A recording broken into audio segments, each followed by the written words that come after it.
नमस्कार दोस्तों, स्वागत है आपका हमारे चैनल स्टडी विथ पीके में। दोस्तों आज हम आपके लिए लेकर आए हैं, ठीक है, बहुत ही इंपॉर्टेंट प्रश्न दोस्तों, जो कि आपकी आगामी एग्जाम एमपीपीएससी की जो होने वाली है और एमपी पुलिस कांस्टेबल, ठीक है, उससे रिलेटेड है। सभी क्वेश्चन दोस्तों आपके लिए बहुत ही इंपॉर्टेंट है। एक एक क्वेश्चन को दोस्तों ध्यान से पढ़िएगा। ये क्वेश्चन दोस्तों ऐसे हैं जो आपके एग्ज़ाम के लिए बहुत ही इंपॉर्टेंट है, क्योंकि ये दोस्तों बार बार एग्जाम में रिपीट होते हैं। ठीक है, ये क्वेश्चन दोस्तों ऐसे क्वेश्चन हैं जो कि बार बार रिपीट होते रहते हैं एग्जाम में, पहले परीक्षाओं में भी ये क्वेश्चन पूछे गए हैं। ठीक है, और अक्सर ये क्वेश्चन पूछे जाते हैं दोस्तों, जिससे कि दोस्तों ये वीडियो आपके लिए और भी ज़्यादा इंपॉर्टेंट हो जाती है। तो इन प्रश्नों को देखना बिल्कुल नहीं भूलिएगा। चलिए दोस्तों स्टार्ट करते हैं वीडियो, ठीक है। और अगर दोस्तों आप चैनल को पहली बार देख रहे हैं तो चैनल को सब्सक्राइब कर लीजिए और बेल आइकन पर प्रेस कर लीजिए, जिससे कि दोस्तों न्यू वीडियो के अपडेट्स आपको मिलती रहे, कोई भी वीडियो आपसे मिस ना हो। ठीक है, और वीडियो को अंत तक जरूर देखिएगा दोस्तों। एक एक प्रश्न के एक एक सही उत्तर को याद रखिएगा। एक एक प्रश्न का दोस्तों एक एक सही उत्तर आपको सिलेक्शन की ओर लेकर जाता है, ठीक है ना। तो चलिए देखते हैं दोस्तों बिना किसी देरी के। पहला प्रश्न क्या है आज का। डिजिटल इंडिया के अंतर्गत भारतीय प्रधानमंत्री द्वारा अगस्त 2020 में किस स्थान के लिए सब मरीन ऑप्टिकल फाइबर केबल परियोजना की शुरुआत की गई है। ठीक है, आपको बताना दोस्तों कि डिजिटल इंडिया के अंतर्गत भारतीय प्रधानमंत्री द्वारा अगस्त 2020 में किस स्थान के लिए सबमरीन ऑप्टिकल फाइबर परियोजना शुरू की गई है। ठीक है, अगर आपको एग्जाम में पूछा जाता है दोस्तों तो याद रखिएगा, ये की गई है दोस्तों 10 अगस्त 2020 को भारतीय, ठीक है ना, भारतीय प्रधानमंत्री नरेंद्र मोदी द्वारा वीडियो कॉन्फ्रेंसिंग के माध्यम से दोस्तों अंडमान निकोबार, ठीक है, अंडमान व निकोबार द्वीप समूह में। ठीक है, याद रखिएगा, ऑप्शन नंबर सी आपका आंसर हो जाएगा। ठीक है, चलिए आगे बढ़ते हैं दोस्तों। बहुत ही इंपॉर्टेंट क्वेश्चन है, ठीक है, एक एक क्वेश्चन ध्यान से पढ़िएगा, एग्जाम के लिए बहुत ही इंपॉर्टेंट है आपके।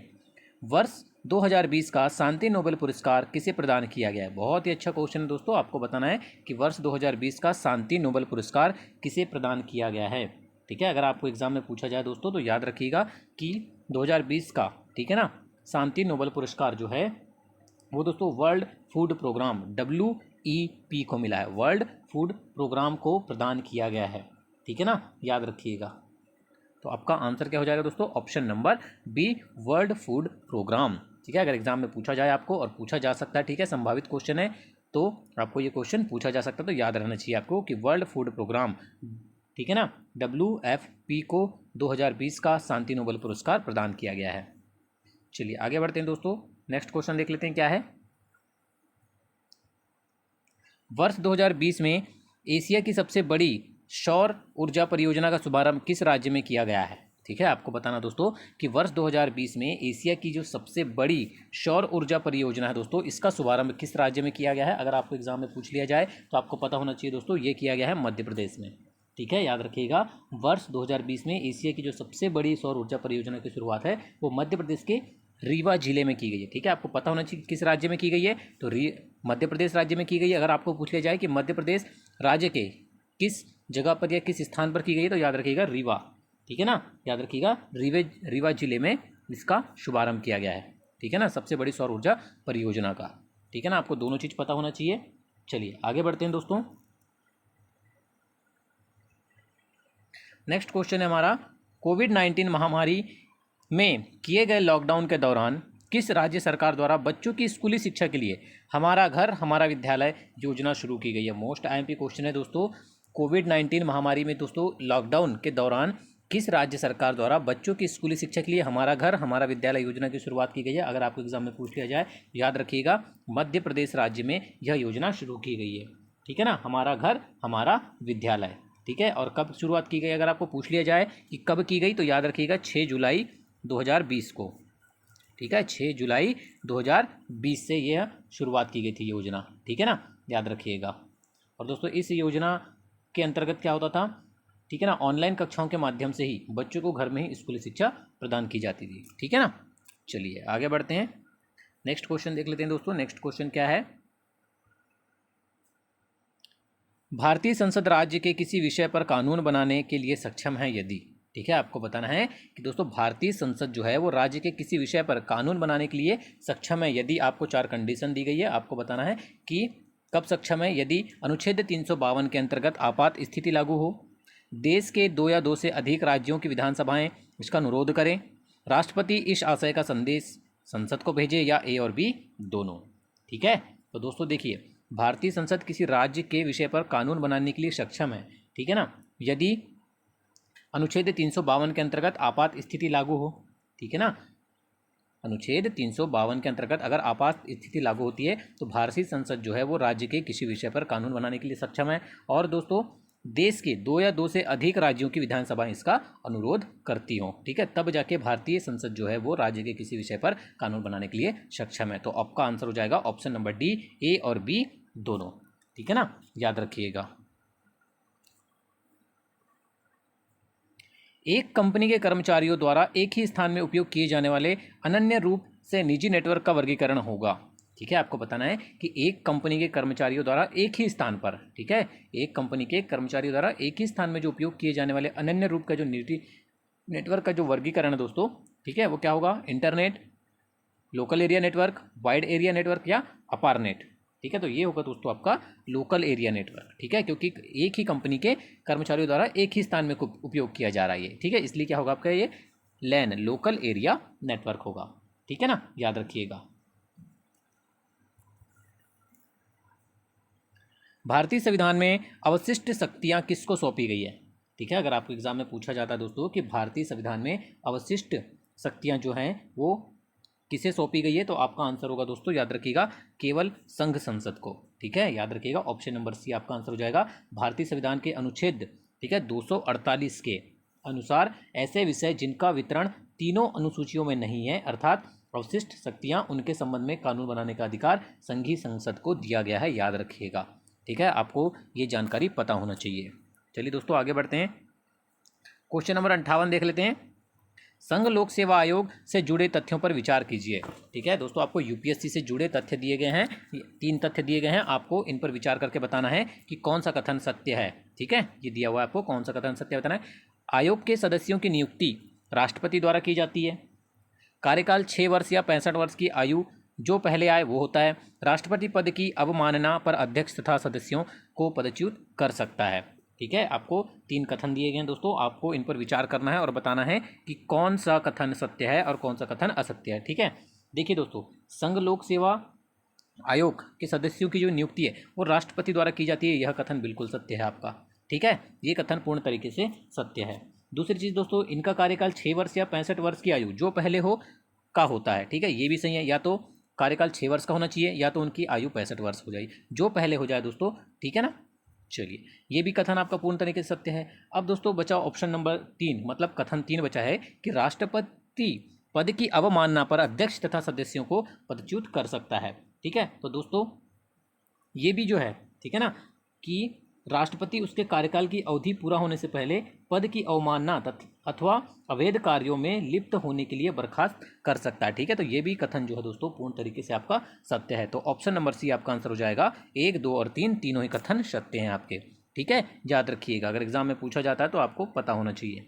चलिए आगे बढ़ते हैं। मध्य प्रदेश लोक सेवा आयोग का मुख्यालय कहाँ स्थित है, सभी को पता है दोस्तों, मध्य प्रदेश लोक सेवा आयोग का जो मुख्यालय है वो कहाँ पर स्थित है दोस्तों, ऑप्शन नंबर सी, इंदौर में, ठीक है। और अगर आपको एग्जाम में पूछा जाता है कि इसकी स्थापना कब हुई थी, तो याद रखिएगा 1 नवंबर 1956 को, क्योंकि ये क्वेश्चन लगातार रिपीट होता है एग्जाम में, ठीक है। इसका मुख्यालय आपको पता होना चाहिए, इंदौर में है, और इसकी स्थापना 1 नवंबर 1956 को हुई थी, ठीक है ना। चलिए आगे बढ़ते हैं।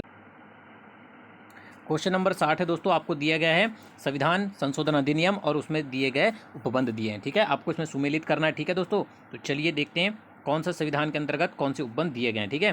देखिए दोस्तों, 86वां संविधान संशोधन अधिनियम, इसके अंतर्गत जो उपबंध दिया गया है दोस्तों वो है 6 से 14 वर्ष तक के सभी बच्चों को निःशुल्क तथा अनिवार्य शिक्षा का प्रावधान, ठीक है, अर्थात इसमें यह कहा जाएगा ए, ठीक है। फिर है दोस्तों आपका बी, 88वां संविधान संशोधन अधिनियम 2003, इसके अंतर्गत कौन सा उपबंध दिया गया है दोस्तों, अगर एग्जाम में पूछा जाए आपको तो पता होना चाहिए। इसमें दिया गया दोस्तों सेवाओं पर कर का प्रावधान, ठीक है, सेवाओं पर कर का प्रावधान दिया गया 28वां संविधान संशोधन अधिनियम 2003 के अंतर्गत, ठीक है।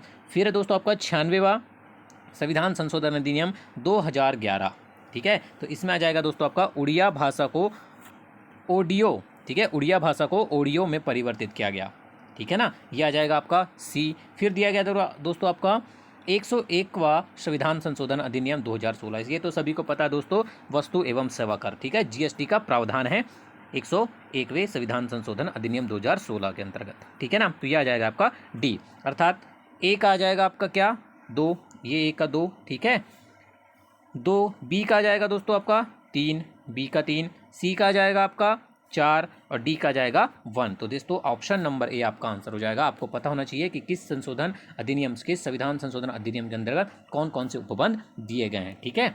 चलिए आगे बढ़ते हैं दोस्तों, नेक्स्ट क्वेश्चन देख लेते हैं।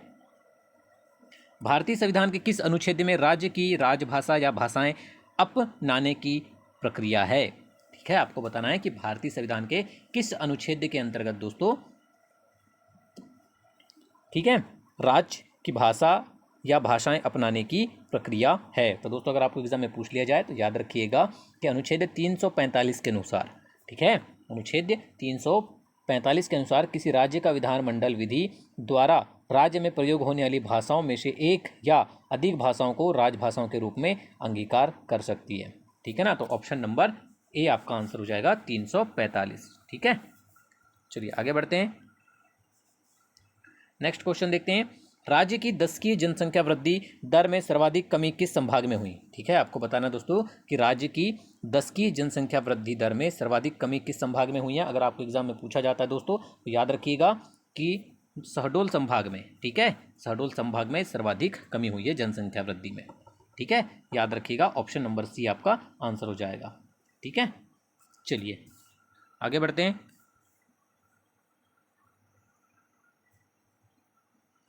भारत सरकार अधिनियम 1935 में अंतर्निहित अनुदेश पत्र को वर्ष 1950 में भारत के संविधान में किस रूप में सन्निविष्ट किया गया है, ठीक है। आपको बताना है कि भारत सरकार अधिनियम 1935 में अंतर्निहित अनुदेश पत्र को, ठीक है, अंतर्निहित अनुदेश पत्र को वर्ष 1950 में भारत के संविधान में किस रूप में सन्निविष्ट किया गया है। अगर एग्जाम में पूछा जाता है तो याद रखिएगा आपका आंसर आ जाएगा ऑप्शन नंबर बी, राज्य के नीति निर्देशक तत्व के रूप में, ठीक है, याद रखिएगा।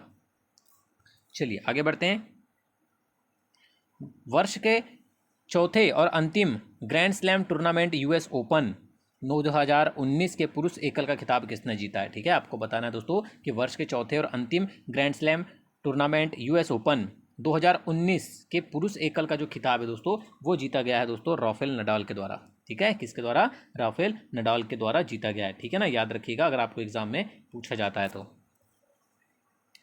कौन सा शब्द बैंकिंग से संबंधित नहीं है, ठीक है। आपको बताना है कौन सा शब्द है दोस्तों जो बैंकिंग से संबंधित नहीं है, अगर एग्जाम में पूछा जाता है आपको तो, ठीक है। देखिए SLR, सावधि जमा, CRR, NEER, ठीक है।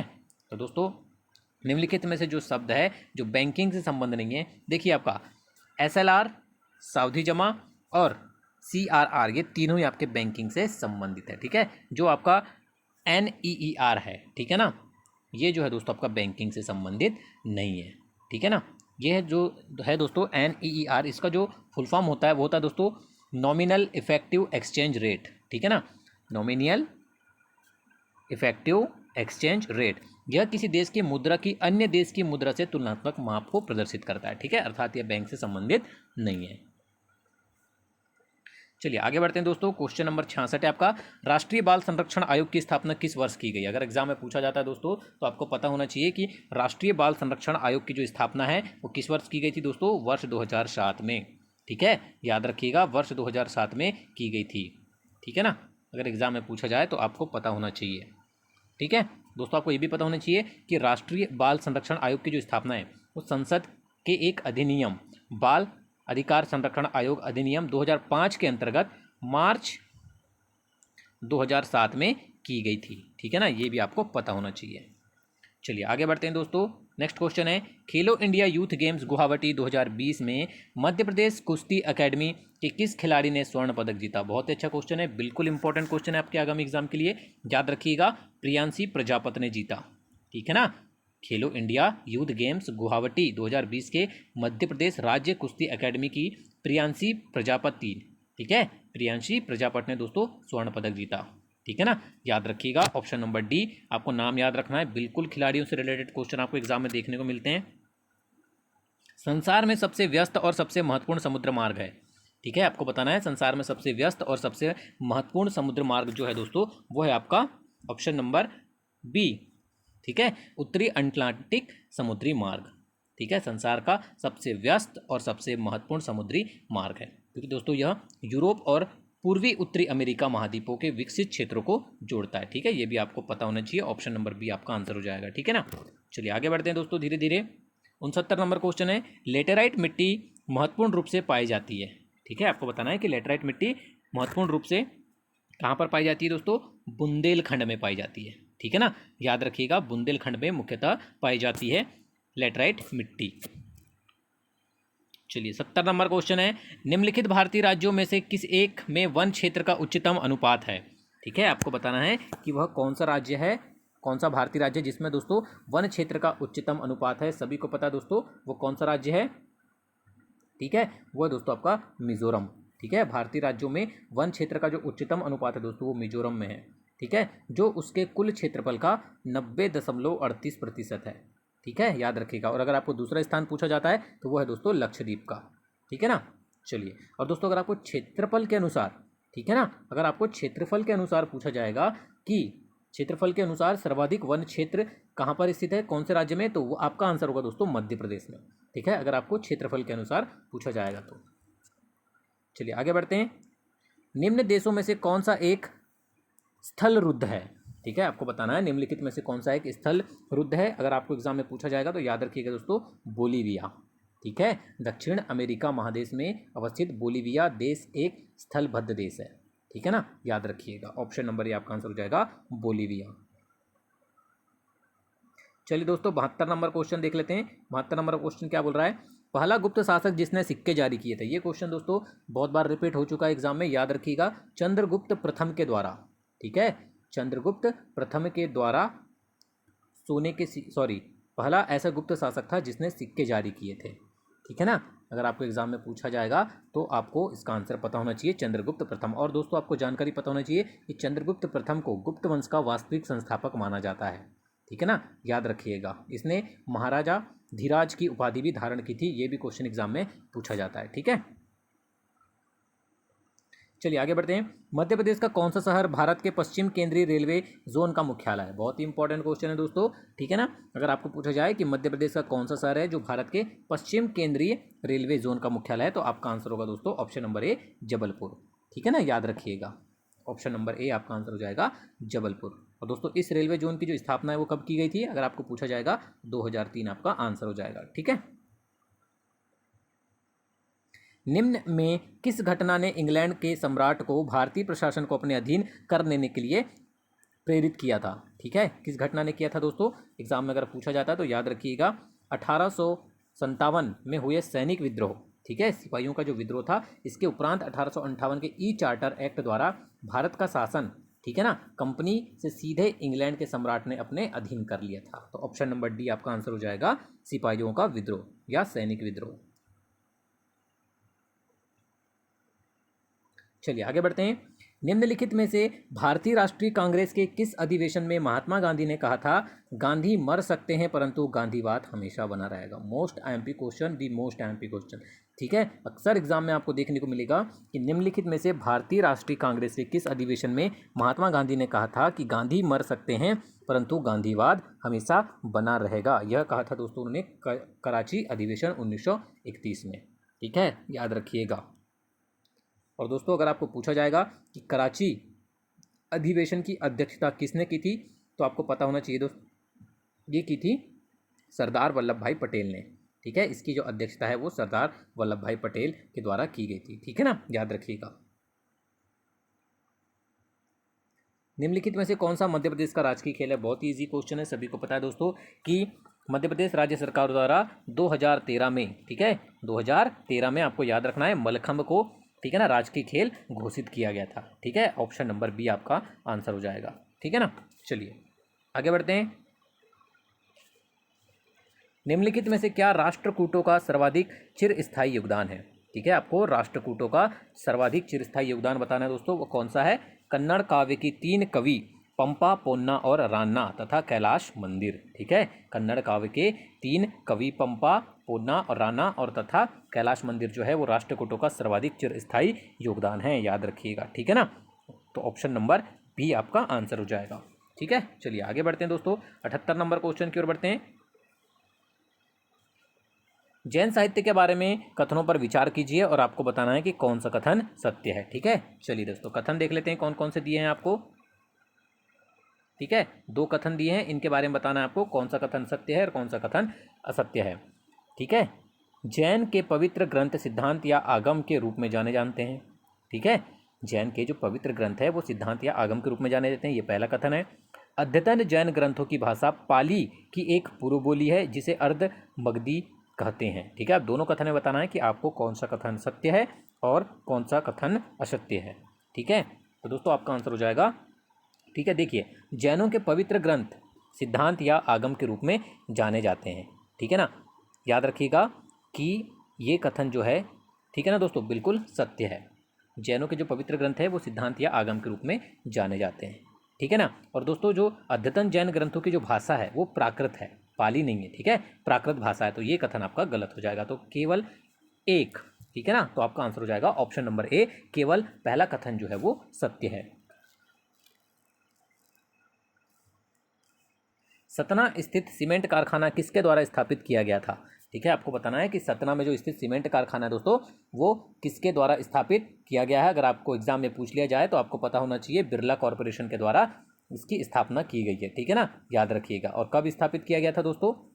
ठीक है, अगर आपको एग्जाम में पूछ लिया जाए कि सॉरी कहाँ किसने किया था, अगर आपको पूछा जाएगा तो याद रखिएगा बिरला कॉरपोरेशन द्वारा स्थापित किया गया था। ठीक है ना, याद रखिएगा।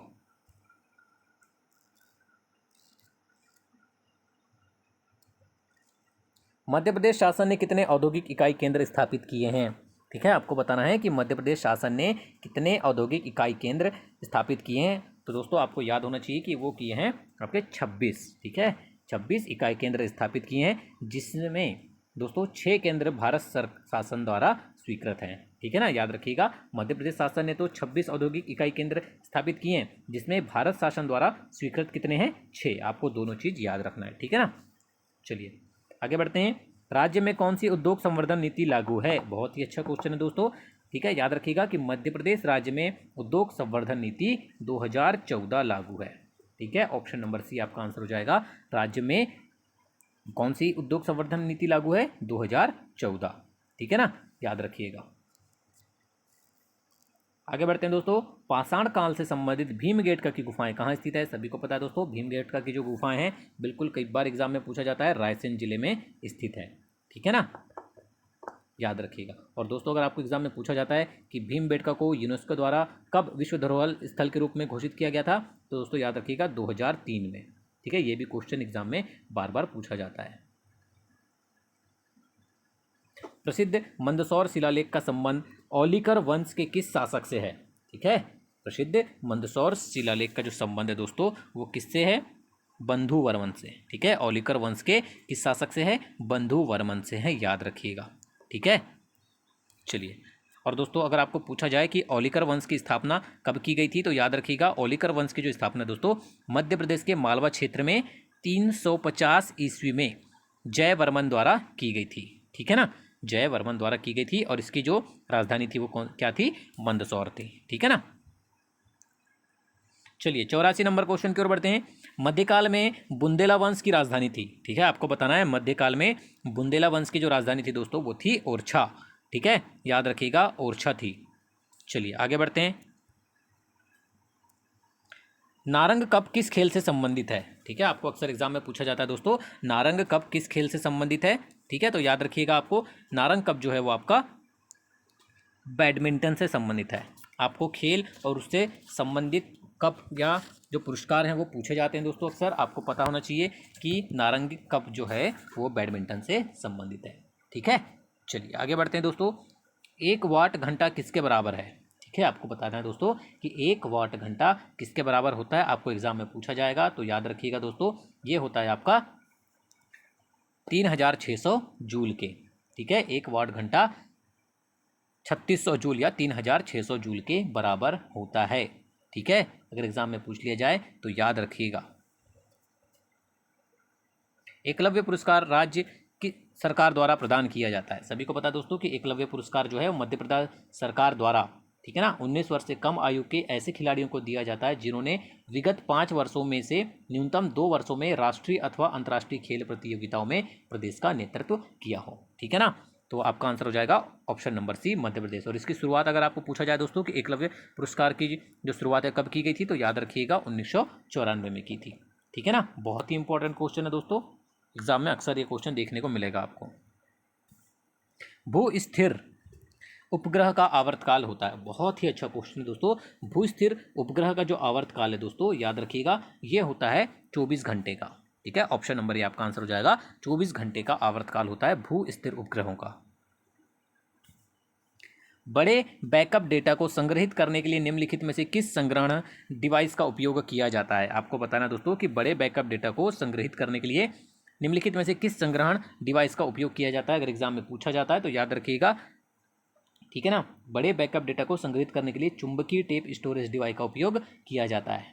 ठीक है ना, जो कि दोस्तों क्या होता है, यह फ्लॉपी डिस्क तथा हार्ड डिस्क की तुलना में बहुत धीमा होता है। ठीक है, याद रखिएगा ऑप्शन नंबर सी आपका आंसर हो जाएगा, चुंबकीय टेप। चलिए आगे बढ़ते हैं दोस्तों, फिर कथन से रिलेटेड क्वेश्चन आ गया आपको। टेली रोबोटिक्स के संदर्भ में निम्न कथनों में से कौन सा सही है? आपको बताना है दोस्तों, टेली रोबोटिक्स के संबंध में आपको कथन दिए गए हैं 4, इसमें बताना है आपको कि कौन सा सही है। ठीक है, ये कथन आपके सामने दोस्तों, कि रोबोटिक्स का वह क्षेत्र जिसमें टेलीफोन सेवाएं रोबोट के माध्यम से उपलब्ध कराई जाती है। ठीक है, ये टेली रोबोटिक्स कहलाता है। रोबोटिक्स का वह क्षेत्र जिसमें दूर से नियंत्रित किए जा सकने वाले अर्ध स्वायत्त रोबोट आते हैं। यह रोबोटिक्स का वह क्षेत्र है जिसके अंतर्गत मोबाइल फ़ोन को एक सक्षम रोबोट में बदला जाता है, या इसके अंतर्गत मोबाइल फ़ोन का निर्माण रोबोट्स के द्वारा किया जाता है। ठीक है, आपको बताना है कौन सा कथन सत्य है। ठीक है, आपको ऑप्शन दिए गए हैं दोस्तों, ऑप्शन नहीं दिए गए हैं। ठीक है, यही ऑप्शन है, आपको बताना है कि कौन सा कथन टेली रोबोटिक्स के बारे में सत्य है। देखिए दोस्तों, रोबोटिक्स का यह वह क्षेत्र है टेली रोबोटिक्स जिसमें दूर से नियंत्रित किए जा सकने वाले अर्ध स्वायत्त रोबोट आते हैं। ठीक है, टेली रोबोटिक्स के बारे में यह कथन पूर्ण तरीके से आपका सत्य है। ठीक है, तो ऑप्शन नंबर बी याद रखिएगा आंसर हो जाएगा। ठीक है ना। रेल मंत्रालय ने ऑनलाइन टिकट बुकिंग के लिए कौन सी वेबसाइट की शुरुआत की है? सभी को पता है दोस्तों, रेल मंत्रालय द्वारा टिकट बुकिंग के लिए जो वेबसाइट शुरुआत की गई है, आप लोग यूज़ भी करते होंगे, IRCTC। ठीक है ना, याद रखिएगा, Indian railway catering and tourism corporation. ठीक है, इसका फुल फॉर्म होता है, याद रखिएगा, IRCTC। ठीक है ना, अपनी ऑनलाइन बुकिंग सुविधा के साथ ट्रेन यात्रा बहुत आसान बना देती है। ठीक है ना, तो रेल मंत्रालय द्वारा अगर आपको पूछा जाएगा कि ऑनलाइन टिकट बुकिंग की वेबसाइट कौन सी है, तो IRCTC.in याद रखिएगा। प्रमुख रूप से वर्ल्ड वाइड वेब प्रयोग करने के लिए होता है। आपको बताना है दोस्तों कि क्या प्रमुख रूप से वर्ल्ड वाइड वेब WWW प्रयोग करने के लिए होता है। इसका उपयोग प्राइवेट नेटवर्कों में वेब सर्वरों द्वारा मिलने वाली जानकारी या फाइल सिस्टम में फाइल एक्सेस करने के लिए भी हो सकता है। वो क्या है आपको बताना है दोस्तों, याद रखिएगा, सभी को पता है वो क्या होता है, ब्राउज़र होता है। ठीक है ना, जो कि प्रमुख रूप से वर्ल्ड वाइड वेब प्रयोग करने के लिए होता है। ठीक है, याद रखिएगा। 93 नंबर क्वेश्चन दोस्तों, सतत विकास सूचकांक 2020 में भारत का कौन सा स्थान है? The most IMP question, exam में अक्सर आपको पूछा जाएगा ये क्वेश्चन। ठीक है ना, जो आपके आगामी एग्जाम है कि सतत विकास सूचकांक भारत का जो स्थान दोस्तों वो 117वां है। ठीक है, ऑप्शन नंबर सी याद रखिएगा, 117वां स्थान है। ठीक है, याद रखिएगा। अगर आपको पूछा जाए दोस्तों कि इसमें पहला स्थान किसका है, तो आपको बताना है स्वीडन का है। ठीक है, पहला स्थान जो है दोस्तों वो स्वीडन का है। ठीक है, दूसरा स्थान जो है वो डेनमार्क का है, और अगर तीसरा स्थान पूछा जाए तो वह है दोस्तों फिनलैंड। ठीक है, आपको पता होना चाहिए, पहला स्थान पे स्वीडन, दूसरे स्थान पर डेनमार्क और तीसरे स्थान पे फिनलैंड, और भारत का स्थान पूछा जाएगा तो 117वां स्थान है। ठीक है ना। 94 नंबर क्वेश्चन है दोस्तों, क्या सस्ते डिजिटल कैमरे की तरह होते हैं जो आपके कंप्यूटर से जुड़े होते हैं और इनका प्रयोग वीडियो कॉन्फ्रेंसिंग, वीडियो चैटिंग और लाइव वेब ब्रॉडकास्ट में होता है? सभी को पता है दोस्तों, ये क्या होते हैं, वेब कैम्स होते हैं। ठीक है, जो कि सस्ते डिजिटल कैमरे की तरह होते हैं। ठीक है ना। चलिए आगे बढ़ते हैं। चैट या इंस्टेंट मैसेजिंग सॉफ्टवेयर व्हाट्सएप की स्थापना किसने की? बहुत ही अच्छा क्वेश्चन है दोस्तों, आपको बताना है किसने की इसकी स्थापना। अगर आपको पूछा जाएगा तो ब्रायन एक्टन ने की। ठीक है, इंस्टेंट मैसेजिंग सॉफ्टवेयर की जो स्थापना है वर्ष 2009 में। ठीक है, वर्ष 2009 में ब्रायन एक्टन और जॉन कॉम द्वारा की गई थी। ठीक है ना, याद रखिएगा, सभी लोग यूज़ करते हैं व्हाट्सएप। खाद्यान्नों के संरक्षण हेतु निम्न में से किसका प्रयोग किया जाता है? ठीक है, खाद्यान्नों के संरक्षण हेतु दोस्तों आपको पूछा जाता है, साइंस का क्वेश्चन है, किसका प्रयोग किया जाता है? तो दोस्तों सोडियम बेंजोएट का प्रयोग किया जाता है। ठीक है, अगर आपको इसका फॉर्मूला दिया रहा है तो आपको वो भी पहचानना है एग्जाम में, NaC7H5O2। ठीक है, सोडियम बेंजोएट का सोडियम बेंजोएट का प्रयोग किया जाता है। ठीक है ना, याद रखिएगा। देश का प्रथम खेल विश्वविद्यालय कहाँ स्थापित किया गया है? मोस्ट टाइम पे क्वेश्चन है दोस्तों, याद रखिएगा। देश का प्रथम खेल विश्वविद्यालय दोस्तों स्थापित किया गया है मणिपुर में। ठीक है, मणिपुर में स्थापित किया गया है, और कब किया गया है? तो 2018 में। ठीक है ना, याद रखिएगा। चलिए आगे बढ़ते हैं। 98 नंबर क्वेश्चन दोस्तों, कैंसर के उपचार के लिए किस रेडियो समस्थानिक का प्रयोग किया जाता है? काफ़ी बार एग्जाम में पूछा गया दोस्तों कि कैंसर, ठीक है, ट्यूमर के उपचार के लिए किस रेडियो समस्थानिक का प्रयोग किया जाता है? तो आपको पता होना चाहिए कोबाल्ट 60 का प्रयोग किया जाता है। ठीक है, कोबाल्ट 60 के उत्सर्जन द्वारा अल्फा विकिरण होता है दोस्तों, जिसका उपयोग कैंसर के इलाज में किया जाता है। ठीक है, यह विकिरण जो है दोस्तों कैंसर कोशिकाओं को खत्म कर देती है। ठीक है ना, याद रखिएगा, अगर आपको एग्जाम में पूछा जाता है तो आपको पता होना चाहिए कोबाल्ट 60 का प्रयोग किया जाता है। ठीक है, चलिए आपके सामने 99 नंबर क्वेश्चन दोस्तों, फीफा विश्व कप, ठीक है, फीफा वर्ल्ड कप 2022 का आयोजन किस देश में प्रस्तावित है? अगर आपको पता ना हो दोस्तों तो आपको पता होना चाहिए कि फीफा विश्व कप, ठीक है, फीफा वर्ल्ड कप 2022 का जो आयोजन है वो कतर में प्रस्तावित है। ठीक है ना, याद रखिएगा। ठीक है, चलिए आगे बढ़ते हैं। आज का लास्ट क्वेश्चन है दोस्तों, मिश्र धातु में किस पदार्थ के संयोग से निष्कलंक इस्पात स्टेनलेस स्टील अचुंबकीय हो जाता है? ठीक है, आपको पता होना चाहिए कि मिश्र धातु में किस पदार्थ के संयोग से निष्कलंक इस्पात जो स्टेनलेस स्टील है दोस्तों वो अचुंबकीय हो जाता है? वो है दोस्तों आपका क्रोमियम। ठीक है, मिश्र धातु में क्रोमियम के संयोग से जो स्टेनलेस स्टील है वो अचुंबकीय हो जाता है। ऑप्शन नंबर बी आपका आंसर हो जाएगा। बहुत ही अच्छा क्वेश्चन है दोस्तों, याद रखिएगा आंसर। ठीक है ना, अगर आपको एग्जाम में पूछ लिया जाए। ये थे दोस्तों आज के बहुत ही इंपॉर्टेंट आपके आगामी एग्जाम के लिए क्वेश्चन। ठीक है ना, वीडियो को अंत तक देखने के लिए धन्यवाद दोस्तों। वीडियो पसंद आई हो तो लाइक और शेयर जरूर कीजिएगा, और दोस्तों इसी तरह की लगातार वीडियो पाने के लिए हमारे चैनल को सब्सक्राइब जरूर कीजिएगा। धन्यवाद।